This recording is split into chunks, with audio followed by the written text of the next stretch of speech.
माननीय Shri Raghav Chadha, need for judicial reforms in the country. Sir, हम भारत के लोग अदालत को न्याय का मंदिर कहते हैं। आम आदमी जब इस अदालत की चौखट पे जाता है तो उसे विश्वास होता है कि न्याय जरूर मिलेगा। जैसे ऊपर वाले के दरबार में देर है अंधेर नहीं, ऐसे ही ये माना जाता है कि समय भले लग जाए लेकिन अन्याय नहीं होगा। और समय समय पर जुडिशरी ने अपने इस भरोसे को, विश्वास को और मजबूत भी किया है। लेकिन हाल ही में घटी कुछ घटनाओं के चलते देश चिंतित है और फोकस जुडिशियल रिफॉर्म्स पर है।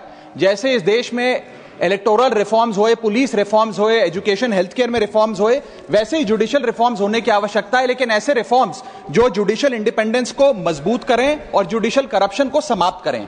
इस विषय में दो महत्वपूर्ण मुद्दे उठाना चाहूंगा, अपॉइंटमेंट ऑफ जजेस से लेकर रिटायरमेंट ऑफ जजेस तक। सर, जहां तक अपॉइंटमेंट ऑफ जजेस की बात है, समय समय पर कोलिजियम सिस्टम की शॉर्टकमिंग्स यानी कि खामियां लॉ कमीशन की रिपोर्ट्स, लीगल ल्यूमिनरीज के बयानों के माध्यम से सामने आई और शायद इसी के चलते एनजेएसी जैसे कानून को लाने की जरूरत भी पड़ी।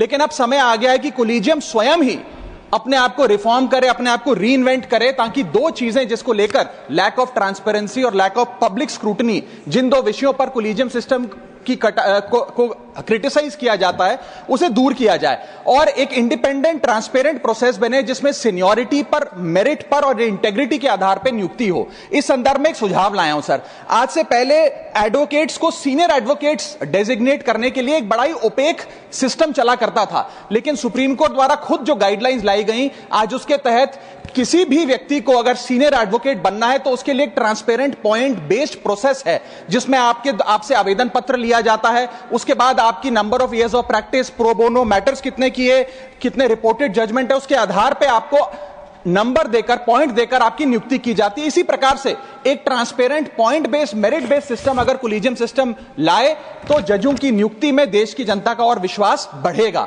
और दूसरा विषय है सर, रिटायरमेंट ऑफ जजेस से संबंधी।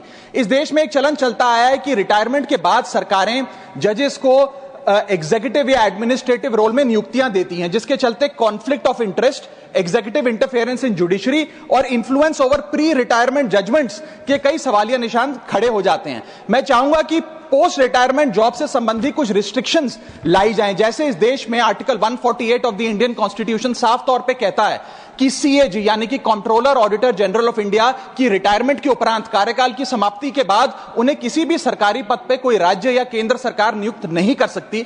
इसी प्रकार अगर एब्सोल्यूट रिस्ट्रिक्शन नहीं तो कहीं ना कहीं 2 साल का कूलिंग ऑफ मैंडेटरी पीरियड जरूर लाना चाहिए कि जजों के रिटायरमेंट के बाद कम से कम 2 साल तक उन्हें किसी भी सरकारी पद पर ना कोई राज्य सरकार ना केंद्र सरकार नियुक्त करे। यदि ऐसा होता है सर तो यह भारत के न्यायिक इतिहास में मील का पत्थर साबित होगा। हम देश के लोग अदालत को मंदिर मानते हैं और जजों को न्याय की मूर्ति मानते हैं। ये सारे जुडिशियल रिफॉर्म्स अगर होते हैं तो देश